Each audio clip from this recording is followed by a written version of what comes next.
Albă ca zăpada și cei 7 pitici, de frații Grimm.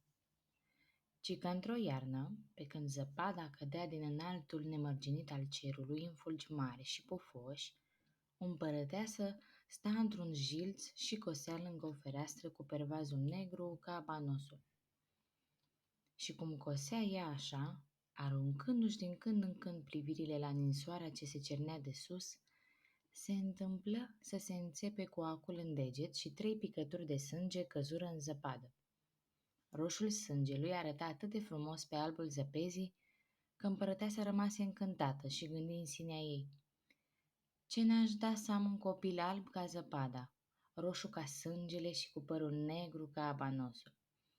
Trecu timpul, dar nu prea multișor, și împărăteasa născu o fetiță albă ca zăpada, cu gura roșie ca sângele și cu păr negru ca abanosul. Și dădură numele de Albă ca zăpada. După ce o aduse însă pe lume, împărăteasa muri. Cum trecu anul, împăratul își luă altă soție. Femeia asta era cadră de frumoasă, dar nespus de trufașă și mândră, și n-ar fi îngăduit nici în ruptul capului să o întreacă alta în frumusețe. Avea o oglindă fermecată și ori de câte ori se privea în trânsa, nu uita să o întrebe: oglindă din perete, oglinjoară, cine e cea mai frumoasă din țară? Și oglinda îi răspundea: măria ta ești cea mai frumoasă din întreaga țară. Împărăteasa zâmbea fericită, fiindcă știa că oglinda grăiește numai adevărul. Vezi, însă, că alba ca zăpada creștea și se făcea pe zi ce trece tot mai frumoasă. Și când împlini 7 ani, era o minunăție de fată frumoasă ca lumina zilei. Și frumusețea împărătesei începu a păli înaintea ei. Și într-o bună zi, când împărăteasa întrebă oglinda: oglinjoară din perete, oglinjoară, cine e cea mai frumoasă din țară? Oglinda îi răspunse: frumoasă ești, crăiasă, ca ziua luminoasă, dar albă ca zăpada e mult, mult mai frumoasă. La auzul acestor vorbe, împărăteasa se înspăimântă grozav și de pismă și ciudă, odată se îngălbeni și se învârzi, de ziceai că-i moartea. Din clipa aceea, ori de câte ori o zărea pe alba ca zăpada, simțea că îi pleșnește fierea de ciudă. Și azi așa, mâine așa, până ce începu să o urască de moarte. Pisma și ciuda creșteau în inima ei ca buruiana cearea și se cuibăriseră atât de adânc că împărăteasa nu-și mai găsea pace nici ziua, nici noaptea. În cele din urmă chemă un vânător și îi porunci: ia fata asta și du-o în adâncul pădurii, că nu rabd să o mai văd în fața ochilor. Omoară și drept mărturie că mi-ai îndeplinit porunca să-mi aduci plămânii și ficatul netrebnicei. Vânătorul nu ieși din vorbele împărătesei și se afundă cu alba ca zăpada în pădure. Dar când scoase jungherul de la brâu și se pregătea să-i străpungă inima nevinovată, sărmana copilă începu să plângă în hohote și să se roage: vânătorule drag, cruță-mi viața și-ți făgăduiesc că o să mă pierd în urma sălbăticiei asta de coduri și nu o să mă mai întorc niciodată. Și pentru că alba ca zăpada era atât de frumoasă, vânătorul îi se făcu milă de ea și îi spuse: dacă e așa, fugi de te ascunde, fetiță dragă, unde nu calcă picior de om. Iar în sinea lui gândea: biata de tine, până la urmă tot or să te sfâșie fiarele sălbatice. Totuși, parcă îi se luase o piatră de pe inimă că nu trebuie să-și măzească mâinile cu sânge nevinovat. Și cum tocmai trecea pe acolo în fugă un pui de mistreț, îl înjunghie și, scoțându-i plămânii și ficatul, le duse împărătesei drept mărturie că i-a îndeplinit în totul dorința. Împărăteasa îi porunci bucătarului să le gătească de îndată, cu sare și tot felul de mirodeni, și atât de neagră era la suflet că nu se dădu îndărât să le mănânce, încredințată fiind că mănâncă plămânii și ficatul fetiței.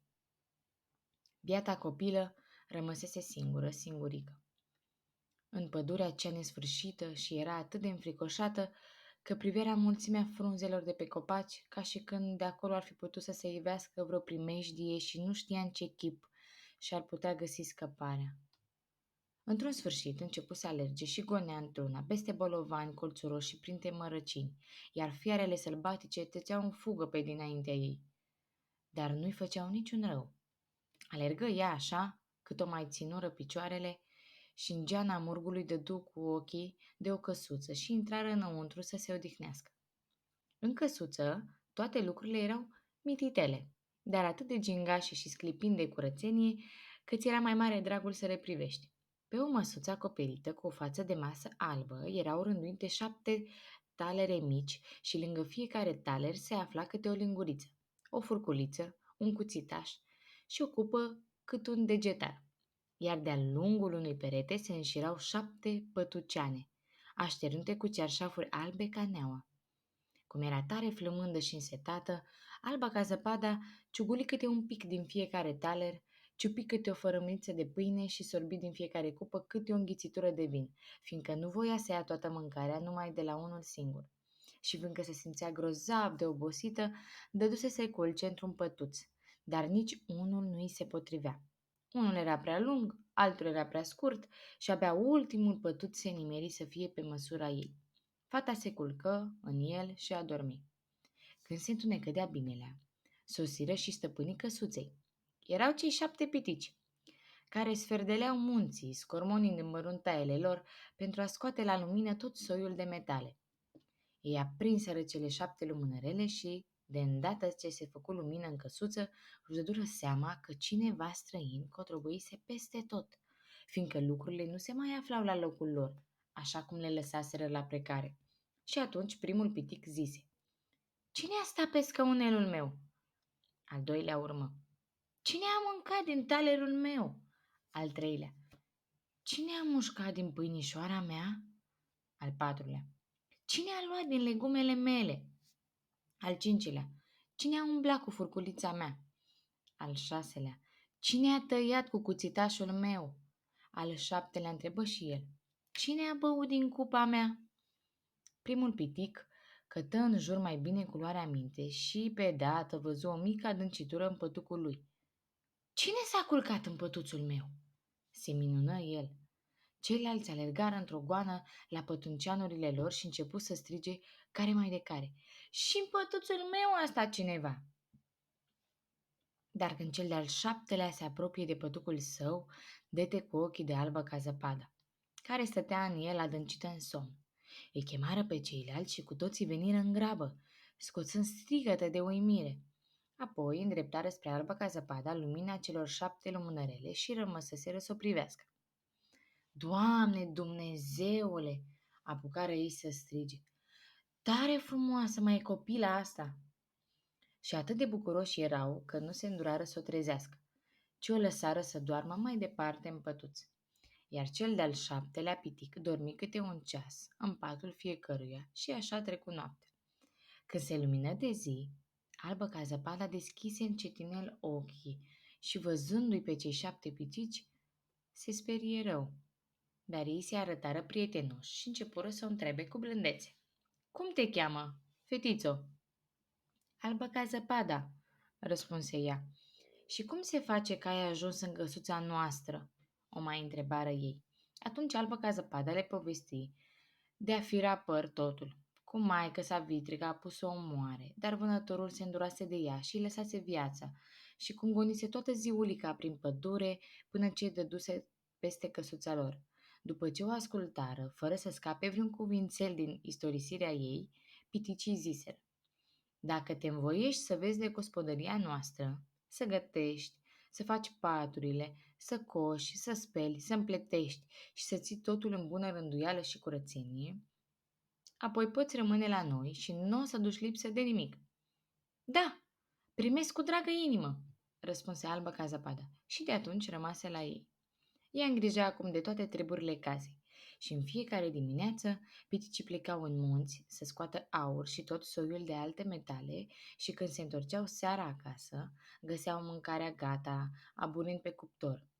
Peste zi, fata rămânea singurică și din această pricină, piticii cei buni avuseseră mereu grijă să o povățuiască: "Păzește-te de mașteră, că nu o să-i fie greu de fel să afle că ești la noi și cine știe ce pune iar la cale.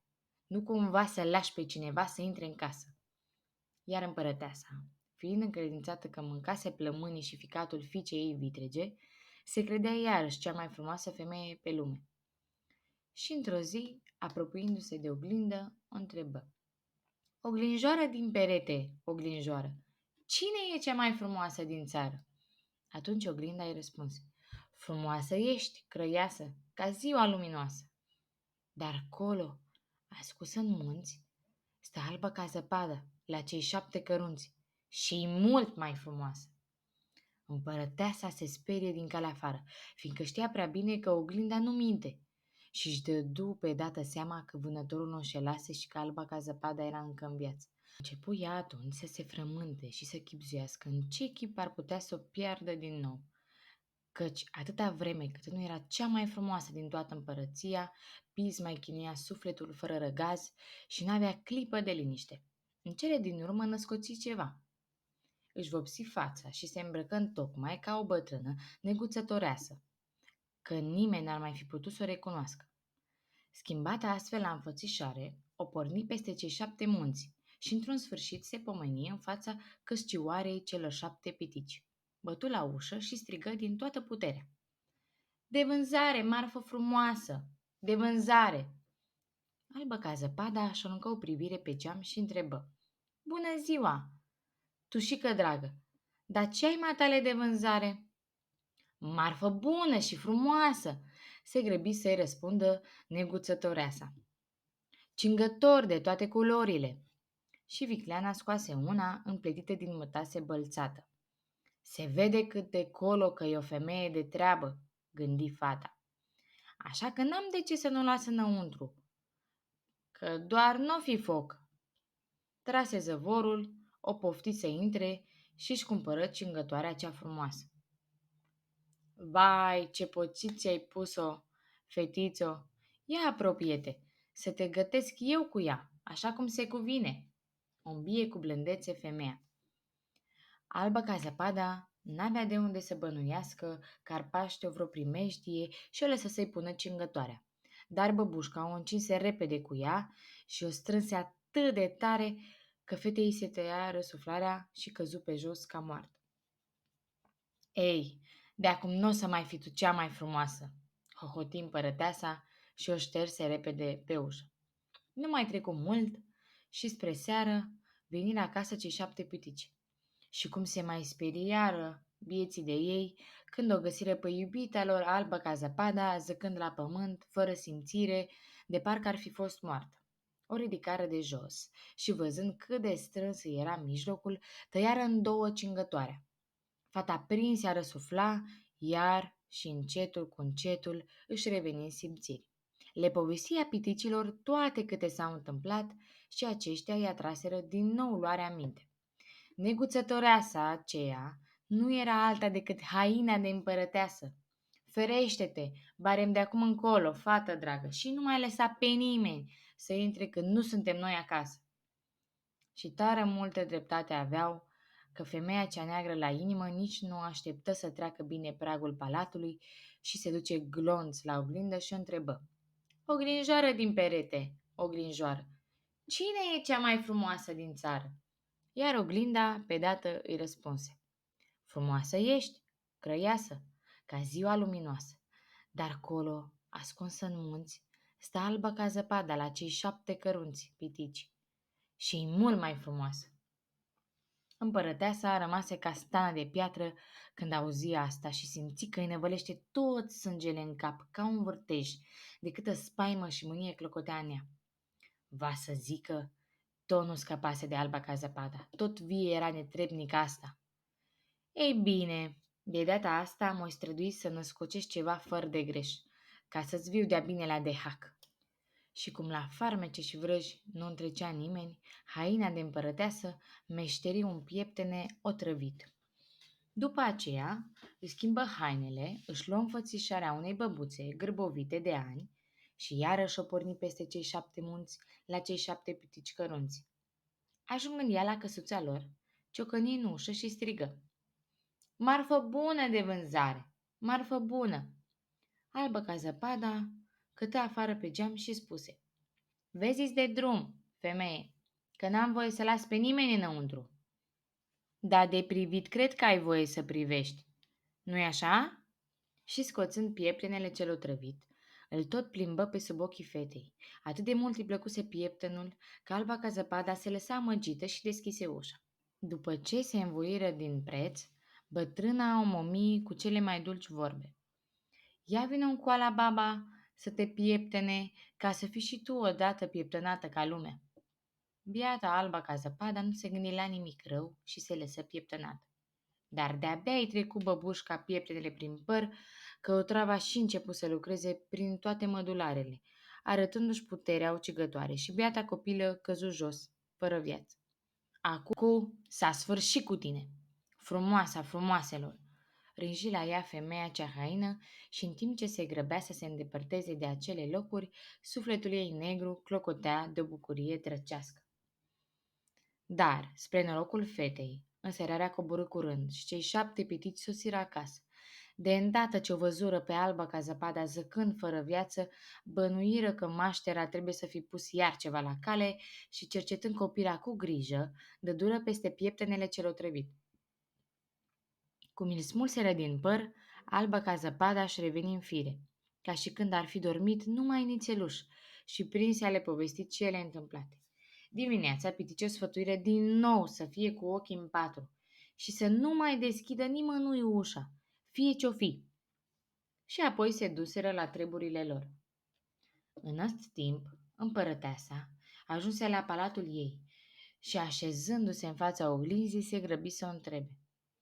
Oglinjoară din perete, oglinjoară, cine e cea mai frumoasă din țară? Și oglinda îi răspunse ca și altădată.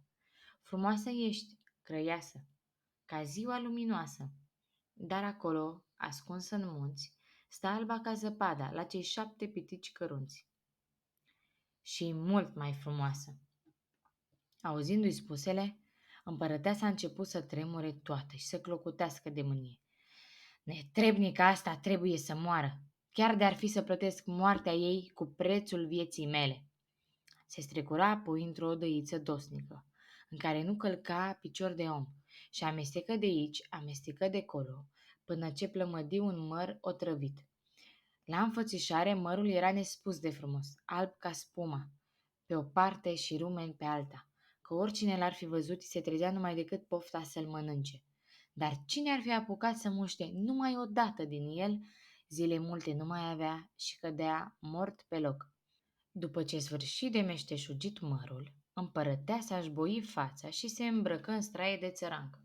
Și schimbată astfel trecu peste cei 7 munți, grăbindu-se să ajungă la căscioara celor 7 pitici.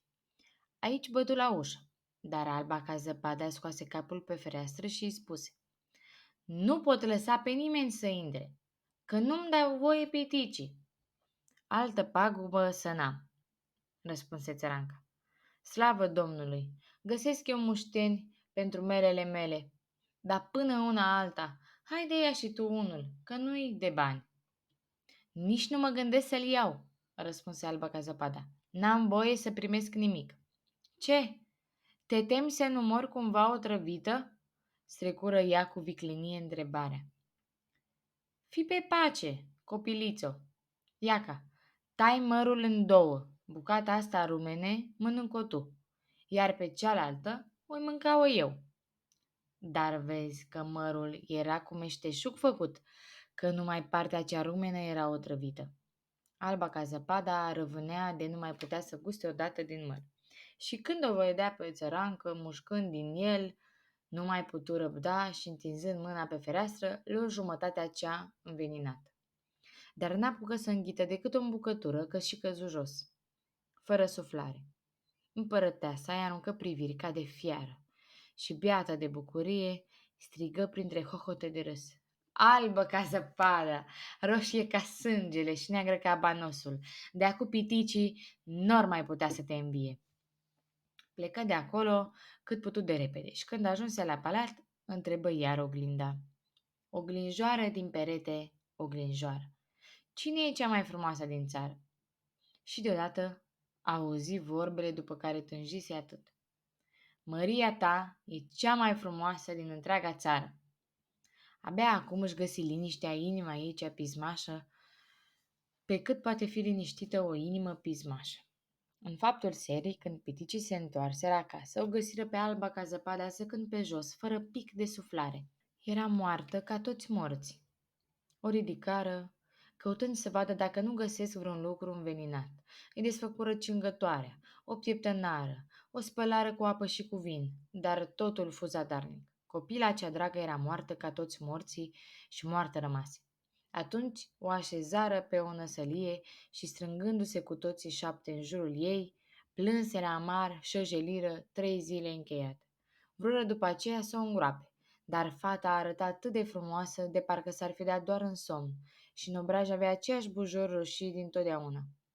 Așa că nici piticii nu se îndurară să o coboare în pământ. Nu, în adâncul cel negru al pământului nu o putem coborâ. Ar fi mai mare păcat. Grăiră care mai de care. Și așternându-se pe muncă, îi făcură un sicriu de cleștar, ca să poată fi văzută de oriunde te-ai uita la ea.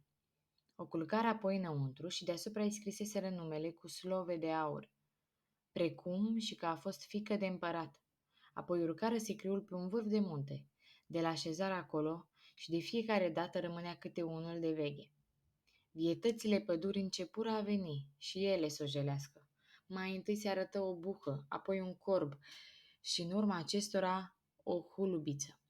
Și așa rămase albă ca zăpada, multă vreme, în sicriul ei de cleștar și nimic nu știrbea din negrăita-i frumusețe. Părea că-i vie și doarme, că era tot așa de albă ca zăpada, de roșie ca sângele și cu părul negru ca abanosul. Și s-a întâmplat ca un fecior de crai să se rătăcească în pădurea aceea și, dând peste căsuța piticilor, să le ceară găzduire peste noapte. A doua zi, când o porni la drum, văzu sicriul din creștetul muntelui și pe frumoasa albă ca zăpada și citi cu nesaț ce sta scris deasupra, cu slove de aur.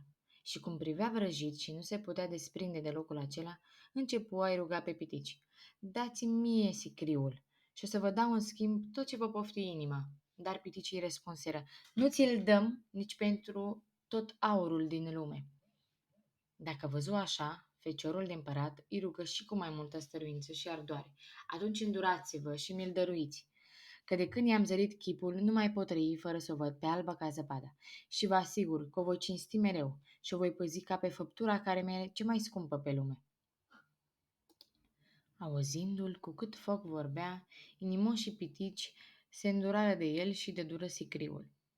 Feciorul de împărat își chemă slugile și le porunci să ia coștiugul pe umeri și să-l urmeze. Și cum mergeau ei așa, se întâmplă ca unul dintre slujitori să se potincească de o buturugă și din pricina zrunciturii, bucățica de măr pe care o înghițise albă ca zăpada îi sări afară din gâtlej. O clipită, doar atât să fi trecut, și domnița deschise ochii, ridică ușurel capacul sicriului și se sculă în capul oaselor. Și era din nou vie, de parcă s-ar fi trezit tocmai atunci din somn. Vai, Doamne, unde mă aflu?" strigă ea nedumerită. Cu ochii râzând de bucurie, feciorul de împărat se apropie de dânsa și îi spuse: cu mine ești, cu mine!" Și povesti toate câte s-au întâmplat, iar la sfârșit adăugase: îmi ești mai dragă decât orice pe lumea asta. Și de a învoi să mă însoțești la curtea tatălui meu, bine ar fi, că ar de dorință să-mi fi soție. Alba ca zăpada, ce era să mai spună, că și ei căzuseră drag. Porni împreună cu el și făcură o nuntă de se duse vestea cu mare alai și voioșie. La nuntă o poftiră și pe maștera cea haină, că tot o socoteau un fel de rudă. După ce s-a gătit ea, cu veșmintele cele mai de preț, s-a apropiat de oglindă și a întrebat: oglinjoară, oglinjoară, cine e cea mai frumoasă din țară? Și oglinda pe dată i-a răspuns: frumoasă ești, crăiasă, ca ziua luminoasă, dar tânăra domniță e mult mai frumoasă. Atunci drăcoaica de femeie începu să blesteme de ciudă și să urle ca scoasă din minți și deodată simți că îi se face frică. Dar o frică atât de îngrozitoare că nu știa ce să mai facă și încotro să o mai apuce. La început se codi să meargă la nuntă, dar cum nu-și găsea o clipă de liniște, gândi că trebuie neapărat să o vadă pe tânăra împărăteasă. Și de cum păși în sala tronului, dădu ochii cu albă ca zăpada. și recunoscând-o, înlemni de spaimă și rămase țeapănă ca o mămâie. Spaima pusese stăpânire pe toată făptura ei. Din pricina asta, împărăteasa se urățea văzând cu ochii și atât de pocită se făcu că nici ea singură nu mai cuteza să se privească în oglindă. Își luă lumea în cap și o ținu tot într-o goană, până se pierdu în adâncul pădurii sălbatice, ca să-și ascundă acolo urâțenia. Și de atunci, niciun om nu-i mai fu dat să vadă și nimeni nu mai știu ceva despre soarta ei. Iar Alba ca zăpada trăi în bucurie și fericire, împreună cu tânărul împărat, și dacă nu ar fi murit, cu siguranță că mai trăiesc și în zilele noastre.